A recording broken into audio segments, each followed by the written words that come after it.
As human beings living in a democratic society, respect is all important. There's been a survey conducted by Nationwide Building Society. Their head of community, Paul Hibbs, joins us, as does Jeff Brazier, TV presenter, former footballer and parent. Good afternoon to you both. Morning, how are you? Hi. First of all, I mean, Jeff, tell us a bit about the survey that you've picked up on here and how it impacts our world these days.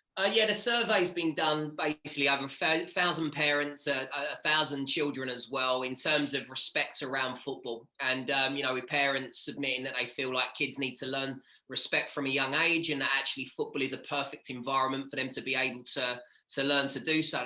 And I don't know about your experiences of watching grassroots football on a Sunday morning, but it doesn't always convey that way. And it's almost like there's a small contradiction in parents saying that, we want kids to learn respect at football, yet they are sometimes not always the most glaringly obvious advert for promoting respect around the game. Have you noticed that? I have seen that in the past, and often the kids will take the game seriously. They're playing to win very often, and the parents are just taking it sometimes next level, and that can be a little troublesome, particularly for the line staff. The poor line staff, but very often you have to admit those line staff are actually parents for the other side who are trying to give their children a small advantage. In the amount of times I've seen a flag go up and then quickly be taken down again because that initial truthful reaction was overruled with, actually we need to stay in the game.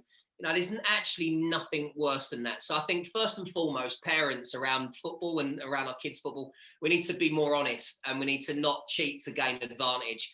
And then you can start thinking about our conduct in terms of, are we encouraging, are we supporting, or actually are we criticising and being judgmental? Because that's never good for our kids. They might eventually end up playing with fear. Mm-hmm, absolutely. And I mean, in your time in football, obviously you had a great start to the career.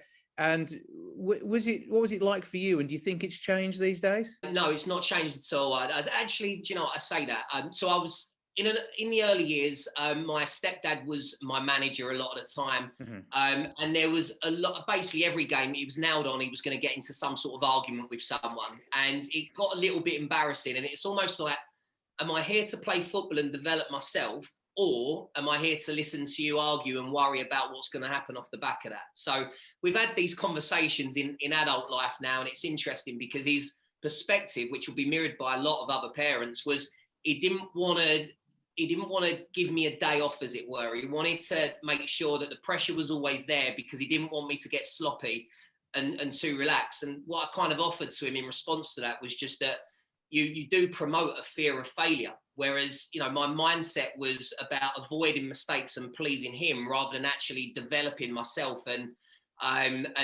being fearless in making mistakes. Because if you're worried about making a mistake, maybe you won't play that ball forwards, or you won't make that risky pass because you're like, oh, that's a little bit too risky. You have to take risk in football as much as you do in life as well. Mm-hmm. And I mean, Paul, when it comes down to the survey that you've done here, I mean, footballers, we're coming out as role models, and so we need them in the likes of the Premier League, etc., to be showing a good level of respect for each other and the rules of the game. But YouTubers as well were coming out, and obviously with the stories we hear in the news, different influencers going against each other in what they're saying. Respect is something which doesn't always seem to appear in that world. No, absolutely. I think it's an issue across society in many ways, Jeff. And we did some research that sort of told us that respect was or disrespect was on the increase. People weren't allowed to have different points of view and opinions, and there seemed to be a lot of disagreement and a lot of lack of tolerance for people's point of view. And as an organisation that's core value is mutual respect, we wanted to do something about it, which is why we've partnered with the Football Association to partner with their respect campaign and launch this Coin for Respect campaign to try to start every football match in grassroots football match across the country with that moment of respect, where players can start to talk about it with referees at the start of the match and have respect for each other, respect for referees and parents and coaches too. But you're absolutely right. I mean, I've seen other surveys where youngsters today, YouTube, it's no big surprise to me. It's one of the most sought after career options for young people these days. It certainly wasn't when I was growing up. They didn't have YouTube when you were growing up. No, I know. Same here. No, Jeff just about knows, but for us two, I think it's highly unlikely we had that sort of thing around. But it is, an area which we need to see respect in, and say grassroots football and the number of footballing YouTube channels that are out there means that actually if you can start to influence it in grassroots football, you can get that message across in this other big area that's influencing kids these days. I know that my nephew absolutely adores YouTube. In fact, was mentioned in some gamer's YouTube video the other day for how well he'd done playing in front of his computer, and that sort of excitement is there, and getting the right message across from all levels is important. And Nationwide are actually running a competition at the moment, which is actually minting some coins. So the first time the Nationwide's probably produced its own currency. Yeah, absolutely. Yeah. So this is the competition we want every 3 to 17-year-old to get involved in across the country. There's a coin for respect competition, and we want children to get involved to design the coin itself. The best design will be sent into production, and we'll produce 20,000 of these and give them out to every grassroots referee at the start of next season to start the game. And in addition, the winning entries will win tickets to watch England when they're allowed back into the stadium. So get involved. You just visit the Nationwide website, nationwide.co.uk, and search Coin for Respect, and you'll find all the tools and information you need there. So, but have we got to produce a head and a tail for the coin, I take it? No, it's just one side. On the other side, we're going to have the FA Respect logo. And on the other side, there's going to be a design created by a child from England who wants to get involved. Jeff, are you getting your lot involved, or are they a little bit too old now?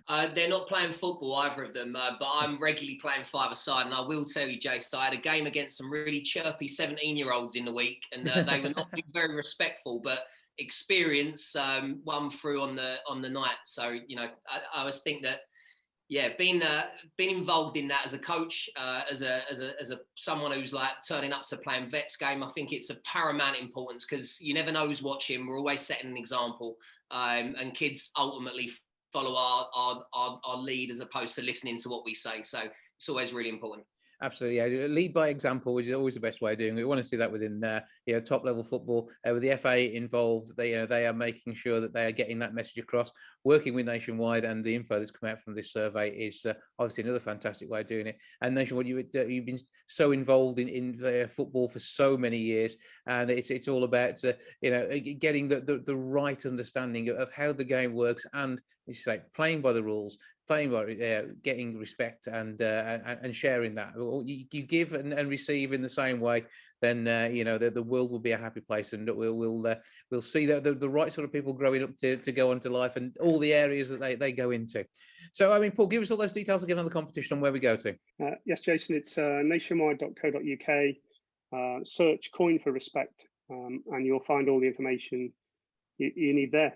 It's 3 through 17-year-olds can get involved. 3 through 17-year-olds, get as many people as possible get involved, and hopefully your coin will be the winning one that goes into production and will be shared around the country. And we can follow that on the socials as well. Yeah, if you follow Nationwide's Facebook page, it's on there, which is easy to find. But the competition entry is on the website.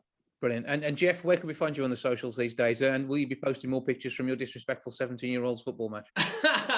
No, because he doesn't play. But I'll tell you what, I'll share a lot of my own. I just think it's a wonderful conversation that Nationwide and myself are trying to promote between parents and kids around actually, kids telling parents how they would like them to conduct themselves when they're watching them play football. I think if a lot of kids were given the opportunity to turn around and tell their parents, they'd say, well, actually, can you be a little bit quieter, or can you be a little bit more positive, and can you leave the referee alone?